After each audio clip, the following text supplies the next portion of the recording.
या लूक 4:9 पासून म्हणजे लूक 4:9 नंतर त्याने त्याला यरूशलेममध्ये नेलं, मंदिराच्या शिरोभागी उभे केले, त्यांना म्हटले तू देवाचा पुत्र आहेस,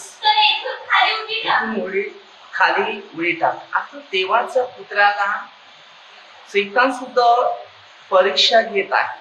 देवाचा पुत्र हल्लिया, आता देवाचे पुत्र आपण आहे, आपल्या पण परीक्षा आपल्यामध्ये येत राहणार. हल्लिया म्हणून त्याने काय सांगितलं, देवाच्या पुत्राला परमेश्वरच्या वचनाप्रमाणे आपल्या प्रत्येकाला देवाची ओळख होणं गरजेचं आहे. हल्लिया म्हणून त्यांनी वचनाद्वारे एक शिकवण दिलेलं आहे.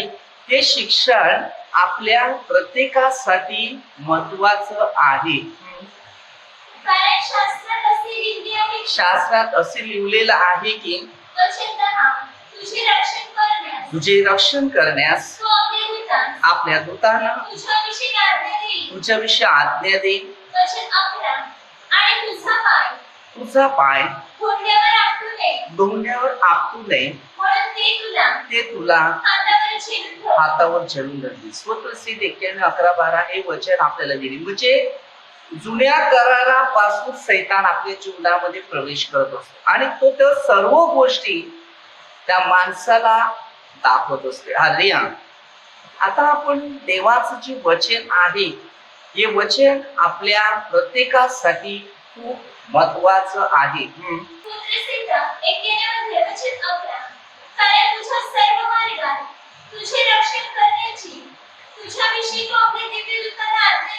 सर्व मार्गात तुझ्या रक्षण करण्याची देवदूतांना आज्ञा देईल. आता या स्वतंत्रसहितमध्ये या गोष्टी पूर्वी जुन्या करारामध्ये लिहून ठेवलेल्या होत्या. म्हणजे येशू ख्रिस्ताच्या बाबतीत हे नव्या करारामध्ये सैतान त्याच्या पुढे उभा आहे आणि त्याला ही परीक्षा असं म्हणते 4:10 पण हेच गोष्टी दिलेल्या आहेत. तुझ्या पायांना धोंड्याची ठेच लागू नये म्हणून ते तुला आपल्या हातावर झेलून धरतील. धोंड्याची ठेच लागू नये म्हणून ते आपल्या तळ हातावर झेलून ठेवणार. म्हणजे स्वर्गीय दूत आपल्या प्रत्येकाच्या जोडीला आहेत आणि ह्या स्वर्गीय दूताच्या द्वारे आपल्या सर्वांना सुरक्षित आणि रक्षण देत आहे. आताच्या काळामध्ये स्वर्गीय दूत म्हणजे कोण? जे देवाचे सुवार्तिक असतात आणि हे सुवार्तिक आपल्या प्रत्येकाला जेव्हा शिकवण किंवा मार्गदर्शन करतात तेव्हा आपल्याही पायाच्या तोंडाला ठेच लागू नये, म्हणजे आपण पापात पडू नये, आपण नाशात पडू नये, आपण चुकीमध्ये किंवा गाणीमध्ये जाऊ नये. त्यामुळे हे लोक सर्व आपल्या पापापासून बाहेर काढण्यासाठी देवाने त्यांना शिष्यांना बनवलेलं आहे. हालेलुया. जर आपण बघतो की लूक 16:19 पासून किंवा मत्ते 10:40 पासून किंवा संदेष्टाला तुम्ही संदेष्टा म्हणून किंमत देणार, त्याचं तुम्हाला त्याचं फळ मिळेल. मत्ते 10 किंवा लूक 10 मध्ये येशू ख्रिस्ताने किंवा 9 लूक मध्ये ही सुवार्तेसाठी शिष्यांची गणन केली. मग 17 मध्ये येशूच्या शिष्यांना अधिकार दिला बंधनातून मुक्त करण्या, अशुद्ध आत्मे काढण्यासाठी, पण त्याला निघाले नाही. आता आपल्या जीवनामध्ये ते निघण्यासाठी त्याला उपवास पण लागतात, कधी कधी प्रार्थना पण केली जास्त लागते. प्रत्येक माणूस जीवनामध्ये कुठे ना कुठे तो कमजोर पडतो. प्रेषित 3 अध्यायामध्ये किंवा प्रेषित 5 अध्यायामध्ये 11-12 पासून पुढे वचन वाचतो आपण की परमेश्वरचं वचन आपल्याला कशा प्रकारे आरोग्य देऊ शकतो, सामर्थ्य देऊ शकते. भिकाऱ्याला कसं बरं केलं, पेत्र आणि योहान पैसे सोने रुपयाची विचारणा करता त्याला काय दिलं, जो येशू ख्रिस्त त्याच्या जीवनात होता तो उचलून त्याला दिला आणि त्याला बरं केलं आणि तो देवाची स्तुती करू लागला. आपल्याही जीवनामध्ये देवाच्या राज्यामध्ये जर आपल्याला प्रवेश करायचा, आपल्याला वचनात जायचं, आपल्याला शिक्षणात जायचं, आपल्याला नियमात जायचं असेल तर देवाचं वचन हे आपल्यासाठी खूप मोठं हत्यार आहे आणि देवाच्या गौरवासाठी हे कार्य आपल्याला गरजेचं आहे. तर प्रभू येशू ख्रिस्ताला जेव्हा सैतानाने परीक्षा घेतली तेव्हा प्रभू येशू ख्रिस्त 40 दिवस 40 रात्र उपवास केलेले होते, तरी त्या देखील त्याच्या मागे आला की त्यांनी पवित्र जीवन न करावं तर पापी जीवनाकडे वळावं. म्हणून प्रभू येशू ख्रिस्त मध्ये 5:2 पासून लोकांना तोंड उघडून शिकवायला लागलेला होता. आजच्या काळामध्ये प्रभूचं शिक्षण नाही म्हणून शैतान लोकांना मोहात पाडतो, नाशात पडतो, खालीत पडतो आणि देवापासून आपलं जीवन दूर करतो. लूकमध्ये 8:12 तर अंतःकरणातली वचनं हिरावून देतो. आपल्या जीवनामध्ये किंवा मध्ये 13:25 झोपेत निंदन पण फिरतो. म्हणजे आज आपल्या जीवनामध्ये देवाबरोबर एक नातं पवित्र आत्म्याचं कसं आहे व पवित्र आत्मा आपल्यामध्ये कशा प्रकारे कार्य करते हे शिक्षण आपल्याला येशूच्या नावात घ्यायचं आहे. आणि येशूच्या नावामध्ये जेव्हा आपलं लक्ष असते तेव्हा येशू ख्रिस्त आपल्याला योहान 17:6 पासून सांगते, जे लोक तुम्हाला दिले त्याला मी तुझ्या नावात राखलेलं आहे. परमेश्वर आपल्याला राखतो आणि परमेश्वर आपल्याला सहाय्य देतो. ज्या वेळेला प्रभू येशू ख्रिस्ताच्या नावाने आपल्याला जीवन आहे त्याच वेळेला आपल्याला शांती व आनंद आहे. आता येशूची परीक्षा झाल्यानंतर येशू ख्रिस्ताचं कार्य कसं आहे ते जरा बघूया आपण. लूक 4:12 येशूने त्याला उत्तर दिले, परमेश्वर परमेश्वर तो तुझा देव. म्हणजे शैतानाचा पण देव परमेश्वरच आहे. आपला आणि तुमचा माझा जगात सगळ्यांचा देव परमेश्वर आहे. त्याची परीक्षा पाहून नको असे सांगितलेलं आहे. सैतान सर्व परीक्षा संपून संधी मिळेपर्यंत त्याला सोडून गेला. नंतर येशू आत्म्याच्या सामर्थ्याने गालिलात परत आला. त्याची कीर्ती चौकडे प्रदेशात पसरली. तो त्याच्या सभास्थानामध्ये शिक्षण देईल.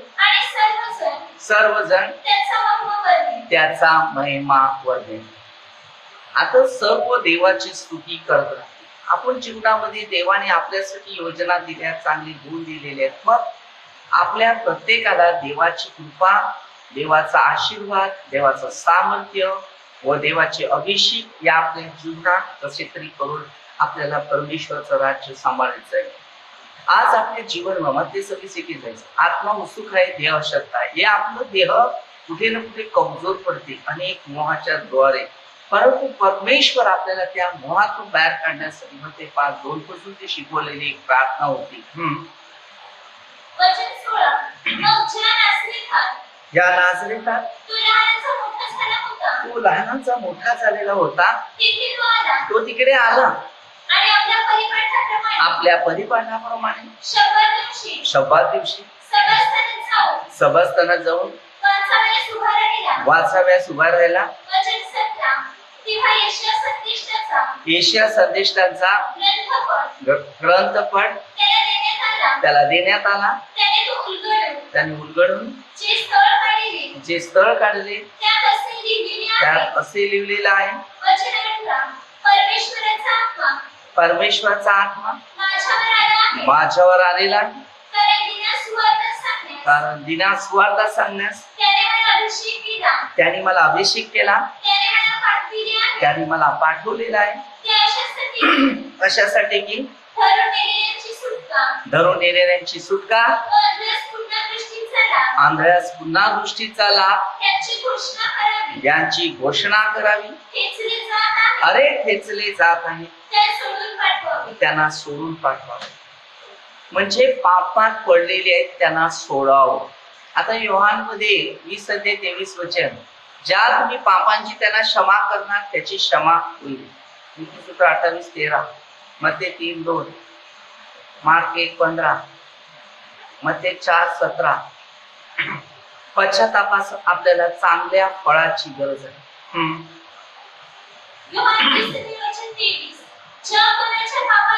ज्या कोणा पापांची तुम्ही क्षमा करीता त्यांची क्षमा झालेली आहे. ज्या कोणाची तशीच ठेवतात त्याची तशीच ठेवली नाही. आपल्या जीवनामध्ये क्षमा कसं आहे, म्हणून आपल्या जीवनामध्ये बघा, आपण परमेश्वरचं वचन आहे ते घेणार. याकूबमध्ये 5:14 पासून ते 20 पर्यंत आपल्याला वचन दिलेलं आहे. पश्चाताप करा, एकमेकाजवळ पापांची कबुली करा आणि नीतिमानाची प्रार्थना प्रबळ असते, चमत्कारिक असते, आशीर्वादित असते. याकोबाचे पत्र 5:14 तुम्हापैकी कोणी दुःखदायक आहे का? तुम्हापैकी कोणी दुःखदायक आहे का? त्याने मंडळीच्या वडिलांना त्यांनी बोलवावे मंडळीच्या वडिलांना बोलवावे आणि त्यांनी प्रभूच्या नावाने त्यांनी प्रभूच्या नावाने त्याला तेल लावावे त्याला तेल लावावे, व त्याच्यावर ओढून त्याच्यावरून प्रार्थना करावी. प्रार्थना करावी. वचन 15 विश्वासाची प्रार्थना विश्वासाची प्रार्थना दुःखदायकास वाचवे आणि प्रभू त्याला उठवी. प्रभू त्याला उठवी. मार्क 11:24 प्रार्थना करून मिळालेले असं विश्वास ठेवा. योहान 14:14 माझ्याजवळ जे काय मागाल ते प्रभू तुम्हाला देईल. प्रभू येशूच्या नावात चमत्कार व अद्भुत गोष्टी आहेत. आणि त्याने पापी केली असली आणि पापी केली असतात तर त्याला क्षमा होईल. त्याला क्षमा होणार. वचन 16 तेव्हा तुम्ही निरोगी व्हावे तुम्ही निरोगी व्हावे, म्हणून आपली पापी आपली पाप एकमेकांजवळ कबूल करून एकमेकांसाठी प्रार्थना करा. नीतिमानाची प्रार्थना कार्य करण्यास फार प्रबळ असते. नीतिमानाची प्रार्थना. आता नीतिमान कसं आहे?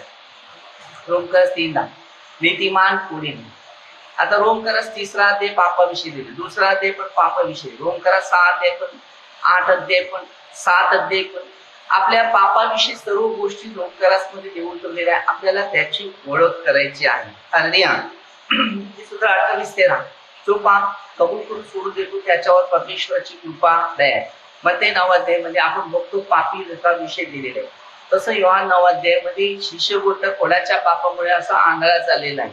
आपल्या जीवनामध्ये येशू ख्रिस्ताच्या गोष्टी आपल्याला शिकायचं आहे आणि या पापापासून त्याला मुक्त कसं करता येईल आपल्या जीवनामध्ये. मग ते 3 अध्यायामध्ये जर तुम्ही बघितलं, योहान पाण्याने बप्तिस्मा पश्चातापासाठी होता, पण प्रभू येशू ख्रिस्त बप्तिस्मा देण्यासाठी आला. पवित्र आत्म्याने वगदीने तुमचा बप्तिस्मा करेल, म्हणजे शुद्ध आणि अभिषेक आशीर्वाद करेल. म्हणून प्रेषित 1 अध्याय 2 अध्याय जर तुम्ही वाचलं त्याच्यामध्ये तुम्हाला पवित्र आत्म्याचं सामर्थ्य आणि 3 अध्यायामध्ये येशू ख्रिस्तचं सामर्थ्य. पेत्रस सांगते, एक सुंदर नावाच्या दरवाजाजवळ भिकारी भीक मागणारा त्याला सांगते, प्रभू कशा प्रकारे त्याला सांगतो, माझ्याकडे सोनं रुपये काय नाही, परंतु जे आहे ते देतो. नाझरेत येशूच्या नावाने उठ आणि चालायला. तो चालायला गेला. हालेलुया. प्रेषित 5 अध्यायामध्ये अनन्या सफीरा नावाची माणसं पवित्र आत्म्याशी लबाडे केली. 3 तासामध्ये दोन्ही मृत्यू पावले. प्रत्येक गोष्टी पवित्र आत्म्याबरोबर राहणं, पवित्र आत्मे विरुद्ध जाणं नाही. पवित्र आत्मा ही सामर्थ्यिक आत्मा आहे. पवित्र आत्मा ही शांतीचा आत्मा आहे. पवित्र आत्मा जीवन देणारा आत्मा. आज आपल्याला पापाविषयी आणि नीतिमत्वाविषयी शिक्षण घेतलं पाहिजे. जो आपण देवाशी एक नातं जोडतो तेव्हा देव आपल्याशी एक नातं जोडतो. आता मार्क मध्ये 2 अध्यायामध्ये जेव्हा एक पक्षीघाती माणूस छप्पर काढला आणि वरून खाली उतरवला, प्रभू येशूने त्याला सांगितलं, मुला उठ, तुझ्या पापांची क्षमा झाली, आपली बाज घे, घरी जा. घरची कौलं पत्रे काढून दिले, म्हणजे कौलं काढले आणि वासे काढले आणि सगळं त्याला खाली उतरवलं. पण येशूने त्याला सांगितलं, जा, तुझा विश्वास मोठा आहे, तुझा बरा झालाय, खाटलं घेऊन घरी जा. त्याने नाही सांगितलं, माझी कौलं टाकून जा, माझं छप्पर. पहिलं डबल पाप. आपण एखाद्या व्यक्तीने पाप केलं तर पाप माणूस आहे. आपल्या जीवनात आपण त्याची नफरत किंवा आपला द्वेष बसतो, पण आपण तिथे प्रीती तयार नाही.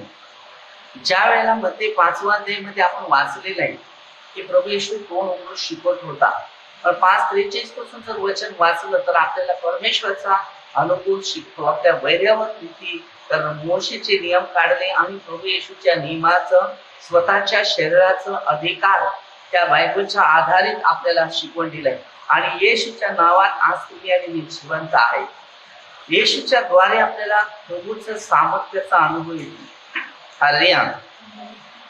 मत्तेमध्ये 27 अध्याय 50 पासून क्रूसाच्या बलिदानाद्वारे येशू ख्रिस्ताच्या द्वारे मेलेली कबरेतली लोक पापाच्या हातात सैतानाच्या गुलामगिरीमध्ये बसलेले असताना त्याला बाहेर काढणं आणि पवित्र नगरामध्ये नेली येशूच्या मरणाद्वारे.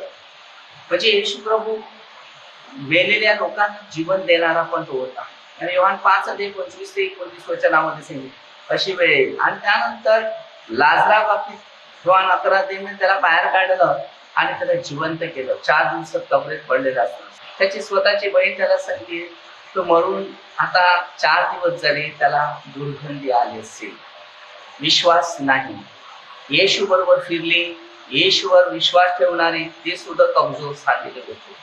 प्रभू येशू तारणकर्ता परमेश्वर आहे आणि तारणकर्ता परमेश्वर 4:12 या बाबतीत सुद्धा पौल सांगतो तारण दुसऱ्या कोणाकडे नाही, येशूच्या नावात नाही, आकाशाखाली पृथ्वीकडे. येशूचं नाव किती सुंदर आहे, किती अभिषेक आहे, किती सामर्थ्य शक्ती आहे. त्याच्या स्पर्शाने लोक किती बरे झाले. पेत्राच्या सावलीने पण किती लोक बरे झाले. 5 आपण बघतो मनापासून की पेत्राची सावली पडली, चमत्कार घडले गेले. येशूच्या राज्यात सामर्थ्य आहे, येशूच्या राज्यात अद्भुत आहे, येशूच्या राज्यात चमत्कार आहे, येशूच्या राज्यात स्वर्ग राज्य. बायबलचे हर एक कानेकोपरे तुमच्यामध्ये ठेवले पाहिजे. मग ते 24:35 दिले आकाश पृथ्वी नाहीशी होईल पण माझं वचन नाही. देवाचं वचन कधी नाहीशी होत नाही. वचन आपलंच आहे. योहान 1:1 पासून सांगितलं तर योहानाविषयी आपल्या जीवनामध्ये येशूच्या बाबतीत त्यांनी काय शिकवण ठेवलेले त्याविषयी. तर ते प्रारंभी शब्द होता, शब्द देवासहित होता, शब्द देव होता. तर मध्ये 5:2 पासून त्याचे पूर्ण उल्लेख दिलेले आहे की शब्द देव काय देत होता. जे आत्म्याने देत ते धन्य. आपल्या अंतःकरणाचे जे मन शुद्ध ते धन्य, ते देवाला पाहिजे. ज्याच्याकडे परमेश्वराच्या आत्म्याची शांती आहे तो देवाला पाहू शकतो. परंतु या जगाच्या गोष्टीची अशांती आहे तो देवाला पाहू शकत नाही, तो वस्तूला पाहतो. जतपर्यंत एक मूर्तीच्या देवाला जो पाहतो तो जिवंत देवाला पाहू शकत नाही. तो स्वतःची फसवणूक करून आपल्या स्वतःचं जीवन कमजोर करतो. स्वतःच 96 वाचलं 1 ते 13 पर्यंत तुम्हाला त्याचा अनुभव येईल. किंवा स्वतःचे 115 अध्याय 1 पासून पूर्ण अध्याय वाचला तर तुम्हाला त्याची पूर्ण डिटेल मिळेल. आणि येशया 44 अध्याय 9 पासून वाचलं मूर्तीपूजेविषयी लिहिले. निर्गम 20 अध्यायामध्ये आपण मूर्तीपूजेविषयी वाचतो. आपल्याला शिकायचं आहे. किंवा 5 अध्याय जर वाचलं तर तुम्हाला अनुभव येईल. बायबल बरेचसे उदाहरणामध्ये आपल्याला स्वर्गीय राज्यामध्ये मार्ग दाखवतो. 14:6 मार्ग सत्य जीवन मीच आहे. किंवा 8:32 तुला सत्य समजेल, सत्य तुला बंधनातून मुक्त करेल. आज येशू ख्रिस्त योहान 8:12 सांगतो मी जगाचा प्रकाश आहे. योहान 8:44 सांगतो सैतान बोलतो काय आपल्याला फसवून प्रारंभापासून घातक होता, मनुष्य घातक. म्हणजे माणसाचा घात करण्यासाठी फक्त शैतानाचं काम आहे. आपण माणसाचे विचार करू नाही. आपल्या जीवनामध्ये एक विचार करायचा आहे, सैतान आपल्याकडे तो कार्य त्याचं कमी आहे म्हणून तो आपल्याकडे खेचण्याचं काम करतो. 12 सैतान आपला काळ थोडा आहे तुम्हाकडे. आता पुढच्या काळामध्ये ज्या वेळेला प्रकटीकरण 13 अध्याय तो सुरू होणार आणि मूर्त्या बोलायला सुरुवात करतील. आतापर्यंत लोक मूर्ती पूजाच्याच आहे. मानवाची निर्मिती कधी चमत्काराने किती सामर्थ्य होत नाही. किती जरी मानवाने तेवढं केलं तरी 0 पॉईंटच येतो. कितीतरी त्याच्या स्वतःचे गौरव स्तुती केली तरी त्याचा काय फायदा नाही. मग ते 23 जो नमवेल तो उंच केला जाईल, जो उंच केला जाईल तो नमवला जाईल. माणसाचे उद्योग आहे कमवणं, पैसे खाणं. पण परमेश्वरचा उद्योग आहे सामर्थ्य व सामर्थ्याच्या द्वारे शक्ती तयार करणं. आपलं संपूर्ण वेळ समय 5:16 देवासाठी आपलं जीवन समर्पण करा. देवाचं राज्य युगाने युगाचं आहे. ते आपल्या घरात आणि आपल्या जीवनामध्ये ते वस्ती करेल. आपलं कुटुंब आणि आपलं जीवन एक आनंद करेल. आपल्या जीवाला परमेश्वराची शांती, आपलं जीवन एक पवित्र आत्म्याच्या साह्याचं होईल. आपलं जीवन एक अद्भुत चिन्ह व चमत्काराच्या गोष्टी होईल. जे जीवन प्रभू येशूसाठी, प्रभू येशू आपल्यासाठी. कारण प्रभू येशू या जगाचे पापी करण्यासाठी दूर म्हणजे त्यासाठी आला की जगाचे पापी दूर करेल. योहान 1:29 हा हरण करणार आहे. त्यानंतर 35-36 वचन वाचलं तर तुम्हाला त्याच्यामध्ये आपल्याला त्याचा अनुभव येईल. येशू ख्रिस्तच आपला तारण करतो. येशूच आपलं जीवन आहे. येशूच आपल्याला मुक्त करणार. येशया 53 अध्यायामध्ये त्याला बसलेल्या फटक्याने आम्हाला आरोग्य दिले. 5 वचन मध्ये आपलं सांगितलं येशूचं राज्यच आम्हाला मिळालं पाहिजे. म्हणून ते 6:9 पासून तुझे राज्य आम्हामध्ये दे. देवाचं राज्य कुष्ठरोगी मध्ये 8 डोस बसून आपली इच्छा असेल तर मला शुद्ध कराव्यास आपल्या समर्थ आहे. आपल्या स्वतःला आरोग्य आणि स्वतःला जीवन हवं असेल तर आपण येशू ख्रिस्ताच्या शिकवण्यानुसार हे वचन आपल्याला पाहिजे. मार्क 2 अध्यायामध्ये काय चमत्कार आलेले आहेत, मग ते 8 अध्यायामध्ये काय चमत्कार आहे किंवा 9 अध्यायामध्ये काय चमत्कार आहे, आपल्याला सर्व गोष्टीची ओळख दिलेली जाते. आणि हे येशूच्या सामर्थ्याची शक्ती. मग प्रेषित मध्ये 3 अध्यायामध्ये प्रभू येशूच्या शिष्याने काय चमत्कार केले, पेंटिकॉस्टच्या दिवशी 2 अध्यायामध्ये घेतला पवित्र आत्मा आणि प्रभू येशूच्या सामर्थ्य मिळालं.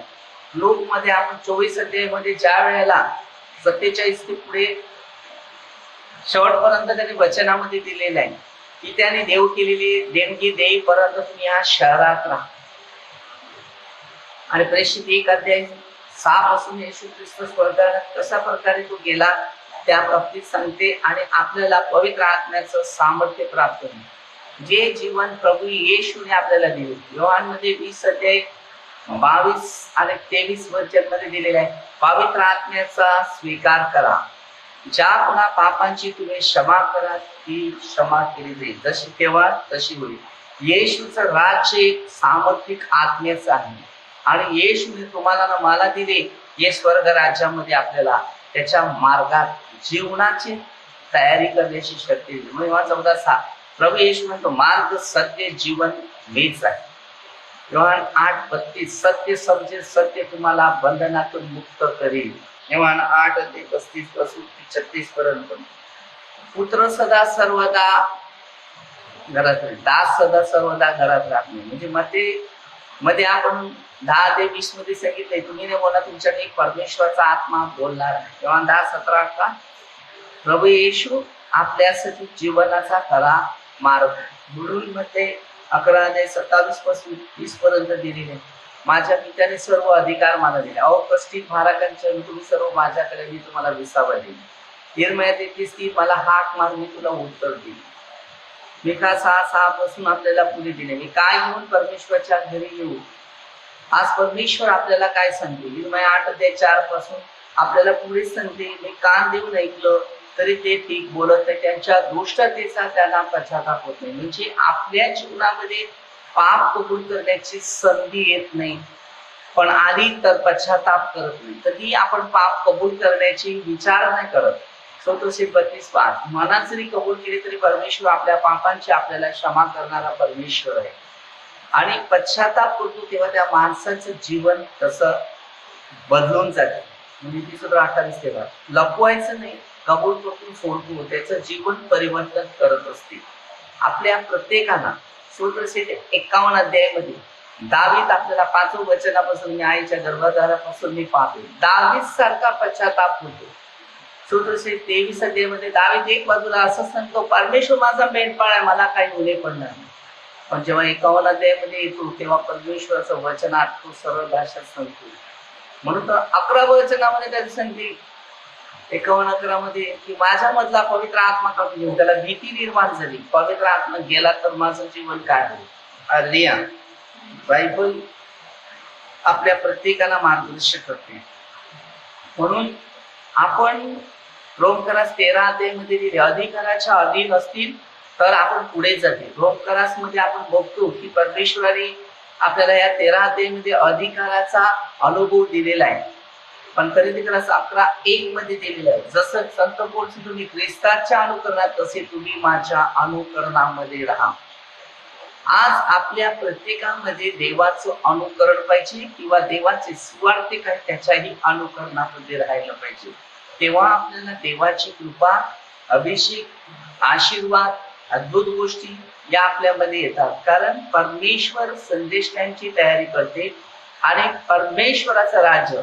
लोक 16:19 पासून ज्या वेळेला श्रीमंत मनुष्य मरण पावला, लाजरा जेव्हा खाली जेवायला आला त्याला काही दिलं नाही, त्याला नुसते खायला पडलेलं असेल ते तरी खाऊन पोट भरावं तरी अपेक्षा केली, पण मात्र श्रीमंत माणसाने ह्याला त्याची किंमत झाली नव्हती. म्हणून हा परिणाम त्याच्यासाठी खूप धोक्याचा झाला.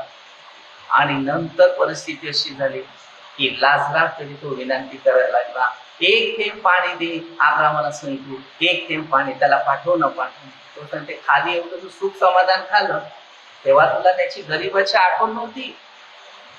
हा, त्याच्या तोंडाला पाणी आलेला होता, तो बिचारा तसाच तडफत राहिला, पण त्यावेळेला तो खात राहिला.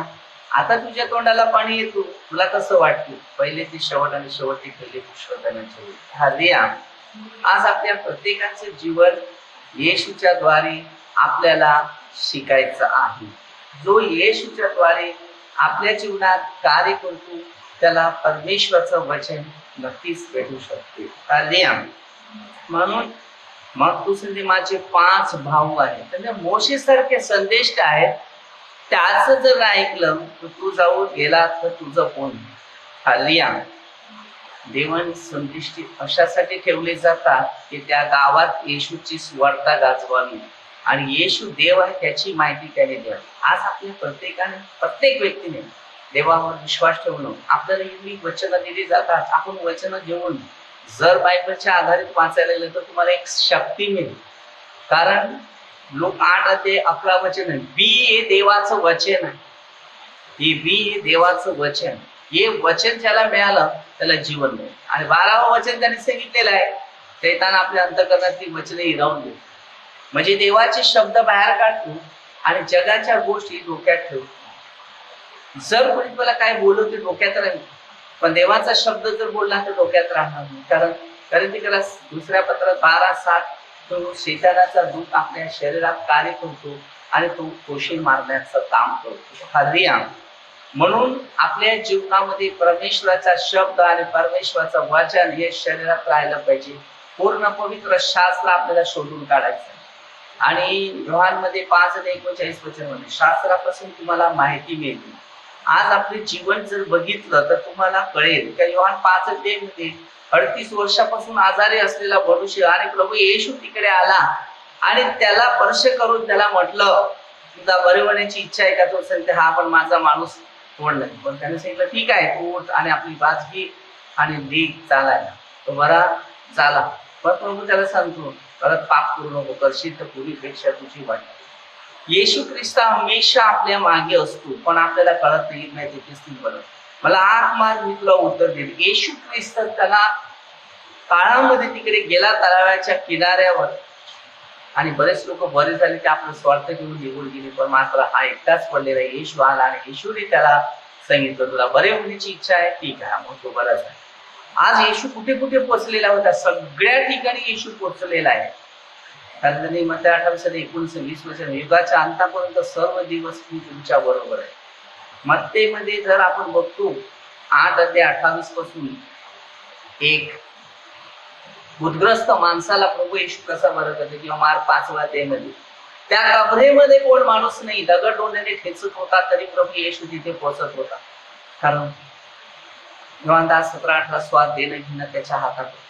आज त्याच्या हातात होतं. त्याला कळालं की त्याचा आत्मा त्या शरीराला धक्का देता येणं प्रभू येशूला त्या आत्म्याच्या द्वारे कळते. आज जर आपण बघितलं योहान 1:43 पासून की नथानेलला सांगितलं,